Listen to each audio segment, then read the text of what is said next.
الحمد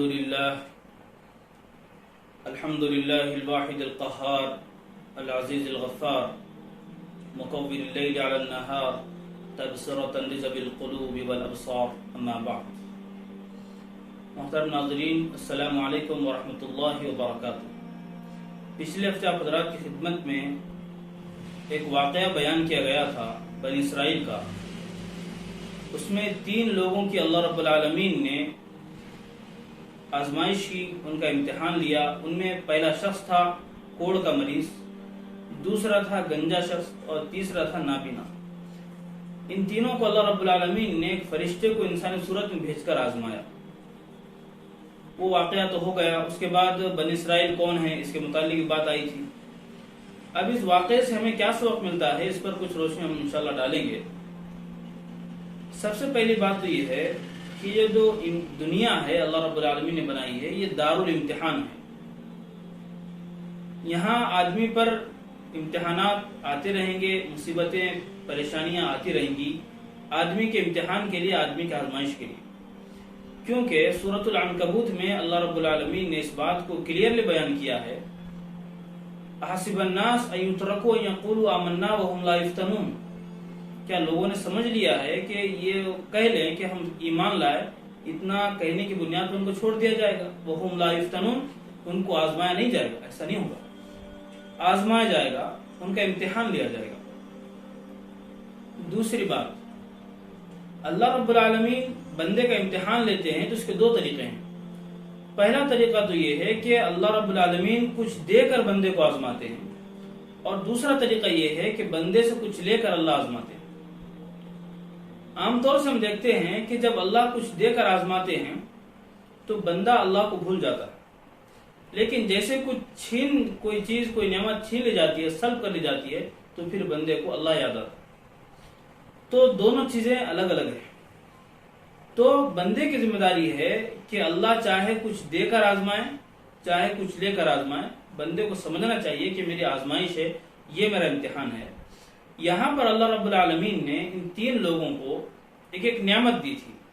کوڑ کا مریض تھا جس کا جسم بالکل بیکار تھا، اس کے اندر کسی طرح کی کوئی اٹریکشن، کشش نہیں تھی. اللہ نے اس کو اچھی جلد عطا کی. اس کے بعد پھر اس کا انجام کیا ہوا، پھر اس نے کیا کیا، وہ آپ کے سامنے پچھلے ہفتے بیان کیا گیا. اس کے بعد پھر جو گنجا شخص تھا جس کے بال نہیں تھے، پھر اس کو بھی اللہ نے خوبصورت بال عطا کیے. اور آخر میں جو نابینا شخص تھا اس کو اللہ رب العالمین نے اس کی بینائی لوٹا دی. یہاں پر پہلے تو اللہ نے ایک چیز چھین لی تھی، پھر ایک چیز دے کر ان کو آزمایا. تو 2 لوگ اس میں ناکام ہوئے، ایک شخص اس کے اندر نابینا شخص وہ کامیاب ہو گیا. دوسری بات اور تیسری بات یہ ہے کہ پورے واقعے میں ہم کو ایک بات معلوم ہوتی ہے کہ شکر گزاری، گریٹیٹیوڈ جس کو ہم کہتے ہیں، کہ وہ اس میں نظر آتا ہے. کیونکہ ان 2 شخصوں نے اللہ کی نعمت کے ساتھ ناقدری کی، ناشکری کی، جس کا نتیجہ آپ کے سامنے ہے. اور ایک شخص نے اللہ کی نعمت کے ساتھ اس کی قدردانی کی، اس کا شکر ادا کیا، تو پھر اس کا کیا اللہ رب العالمین معاملہ فرمایا وہ بھی آپ کے سامنے ہے. دیکھیے، زندگی گزارنے کے 2 اہم اصول ہیں. نمبر 1 ہے پیشنس، دوسرا ہے گریٹیٹیوڈ. آدمی پر جب مصیبت آتی ہے تو آدمی اس پر صبر کرے. کچھ پریشانی لاحق ہوتی ہے آدمی کو تو اس پر صبر کرے. اور جب کوئی نعمت آدمی کو مل جاتی ہے، کوئی اللہ کا احسان اس پر ہو جاتا ہے، تو پھر اس پر آدمی کی ذمہ داری ہے کہ اس کو شکر گزاری کے ساتھ کام لیں، اس کی قدردانی کریں، شکر کا مادہ اپنے اندر پیدا کریں. اس سے ہوتا کیا ہے، آدمی جب شکر گزاری کرنے لگتا ہے تو پھر اللہ رب العالمین کا فرمان ہے کہ اس نعمت میں بڑھوتری ہوتی چلی جاتی ہے.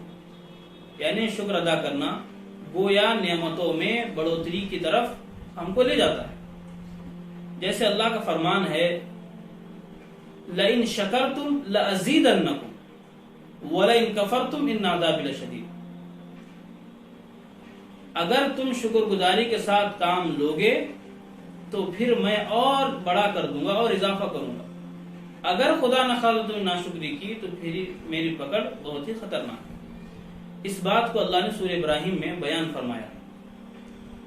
یہ زندگی کے دو اہم اصول ہے، ایک شکر، ایک صبر۔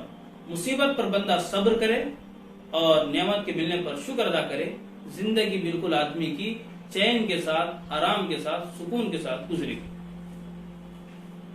تیسری بات یہ ہے کہ آدمی کے اندر یہ گھمنڈ اور غرور آتا کیوں، اس کی وجہ کیا ہے کہ آدمی ناشکرا کیوں بن جاتا ہے، فوراً شکوہ شکایت کیوں کرنے لگ جاتا ہے، اس کی کیا وجہ ہے؟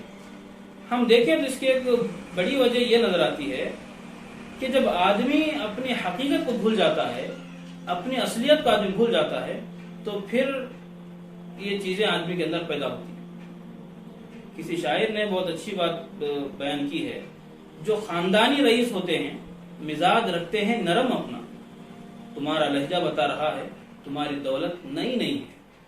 ظاہر بات ہے کہ جب آدمی کے پاس ایک چیز ہمیشہ سے ہو تو اس پر آدمی اعتدال کے ساتھ رہتا ہے، لیکن آدمی کے درمیان میں کوئی چیز مل جاتی ہے، پہلے وہ چیز نہیں تھی، تو عام طور سے ہوتا یہ ہے کہ آدمی اپنی حقیقت کو بھول جاتا ہے۔ جب آدمی اپنی حقیقت کو بھولتا ہے، اپنی اصلیت کو بھولتا ہے، تو پھر اللہ اسے اپنی حقیقت، اس کی حقیقت بھی یاد دلاتا ہے کہ تو کیا تھا، ہم نے کیا کیا۔ تو یہ حقیقت بھی اللہ نے بیان کی، اور یہاں جیسے دو شخص کا واقعہ بیان کیا گیا، اس میں بھی وہ دو شخص جنہوں نے ناشکری کے ساتھ کام لیا، اللہ نے ان کا انجام دکھایا کہ جس حالت میں وہ تھے، جس بیماری میں مبتلا تھے، اللہ نے پھر اسی بیماری میں ان کو لوٹا دیا۔ اور تیسرا شخص جس نے شکر گزاری کے ساتھ کام لیا، اس کی نعمت میں اور اضافہ ہی ہوتا چلا گیا۔ پھر اس حدیث پاک سے اور بھی بہت ساری باتیں معلوم ہوتی ہے، اس میں ایک بنیادی طور پر یہ ہے کہ آدمی کو چاہیے کہ اپنا مال اللہ کی راہ میں خرچ کرے، کیونکہ آدمی مال تو کمائے گا لیکن اللہ کی راہ میں اس کو خرچ نہیں کرے گا تو پھر آخرت کے لیے اس کے پاس بیلنس نہیں رہے گا۔ جب اللہ نے مال سے نوازا ہے تو آدمی کی سب سے بڑی ذمہ داری ہوتی ہے کہ وہ اس مال کا صحیح استعمال کرے، کیونکہ قیامت کے دن جو بندے سے 4 سوال کیے جائیں گے، اس کے بغیر اس کے پیر ہٹیں گے نہیں جگہ سے، ان 4 سوالوں میں ایک سوال یہ بھی ہے، وَعَنْ مَالِهِ مِنْ أَيْنَ اكْتَسَبَهُ وَفِي مَا أَنْفَقَ، کہ مال کے بارے میں سوال ہوگا کہ مال کو کہاں سے کمایا اور مال کو کہاں پر خرچ کیا۔ دونوں چیزیں ضروری ہے، کمانے کا ذریعہ بھی حلال ہو، جن چیزوں میں خرچ کیا جا رہا ہے، جن چیزوں میں مال کو لگایا جا رہا ہے، وہ چیزیں بھی اللہ کے احکامات کے عین مطابق ہو۔ تو اسی لیے اگر بندے کو اللہ نے مال سے نوازا ہے تو پھر مال کا صحیح استعمال بندہ کرے۔ اسی طرح جو آزمائش ہوتی ہے وہ ضروری نہیں کہ صرف مال کی شکل میں، آزمائش ہر اعتبار سے ہو سکتی ہے۔ آزمائش کسی دوست کی شکل میں ہو سکتی ہے، آزمائش کسی دشمن کی شکل میں ہو سکتی ہے، ماں باپ کے ساتھ ہمارے سلوک کے ذریعے ہو سکتی ہے، بیوی بچوں کے ساتھ ہو سکتی ہے، اولاد کے ذریعے ہو سکتی ہے، پڑوسیوں کے ذریعے ہو سکتی ہے۔ الغرض آزمائش کے لیے کوئی ایک تھرمومیٹر نہیں ہے کہ اسی کے ذریعے آزمائش ہوگی، بلکہ کوئی بھی طریقے سے اللہ ہم کو آزمائے گا، اور یہ آزمانا یہ ہمارے لیے ہے، ہمارے امتحان کے لیے ہے کہ بندہ اس میں کامیاب ہوتا ہے یا بندہ ناشکری کے ساتھ کام لیتا ہے۔ اللہ یہ دیکھنا چاہتے ہیں۔ اور آخر میں یہی بات کہ اس حدیث کا پورا خلاصہ یہ ہے کہ ہماری زندگیوں کے اندر شکر گزاری آئے اور کچھ مصیبت آ جائے تو اس پر صبر کا مادہ ہے، کیونکہ جب 2 چیزیں آئیں گی تو پھر بندہ اللہ کے مقرب ہوتا چلا جاتا ہے، اللہ کے قریب ہوتا چلا جاتا ہے۔ انبیاء کی جو صفت بیان کی ہے وہ یہی بیان کی ہے کہ وہ صبر سے کام لیتے تھے، اور اس سے پہلے بہت سی مرتبہ یہ بات آپ حضرات کی خدمت میں آئی ہے، انما یوفی الصابرون اجرهم بغیر حساب۔ جو صبر کے ساتھ، پیشنس کے ساتھ کام لیتے ہیں، پھر ان کے جو اجر و ثواب اللہ رب العالمین نے لکھے ہیں، پھر اس کا کوئی حساب نہیں، بغیر حساب، بغیر حساب و کتاب کے بیان کیا۔ اور جو صبر کرنے والے، ان کی تعریف اللہ رب العالمین نے بیان فرمائی ہے کہ صبر کرنے والے وہ ہیں جب کوئی مصیبت ان پر پہنچتی ہے تو ان کے زبان پر یہی الفاظ ہوتے ہیں، انا للہ و انا الیہ راجعون، یعنی ہر چیز کی طرف وہ اللہ کی طرف، ہر چیز میں اللہ کی طرف رجوع کرتے ہیں، چاہے اچھائیاں ہوں تب بھی اللہ کی طرف رجوع کریں، چاہے کچھ برائی ان کے اندر آئے، کوئی مصیبت آئے، تب بھی وہ اللہ رب العالمین کی طرف رجوع کرتے ہیں۔ تو ایک ایمان والے کی یہ صفت ہونی چاہیے کہ اس کے وہ حالات، جن حالات میں وہ پریشانی سے گزر رہا ہے، اور ایک وہ حالات جن حالات میں خوشیوں سے گزر رہا ہے، دونوں حالات میں اللہ رب العالمین کا خیال، اللہ کی شکر گزاری، اللہ کا احسان، اللہ کے انعام، یہ سب چیزیں بندے کے ذہنوں میں ہونی چاہیے۔ یہ چیزیں ہوں گی تو پھر بندہ اس دنیا میں بھی سنور جائے گا اور اس کے بعد کی زندگی آنے والی ہے اس میں بھی بندے کی زندگی سنور جائے گی اور ہمیشہ کی جنت اللہ رب العالمین اس کو عطا فرمائیں گے۔ تو اور بھی بہت ساری باتیں اس واقعے سے معلوم ہوتی ہے، لیکن 2-4 پوائنٹس تھے جو اہم تھے، اس میں خیال آیا کہ بتانے کے تعلق رکھتی ہے، تو اس لیے یہ باتیں آپ کی خدمت میں بیان کی گئی۔ تو اللہ کہنے والے کو بھی اور سننے والے کو بھی عمل کی توفیق عطا فرمائے۔ وآخر دعوانا الحمدللہ رب العالمین۔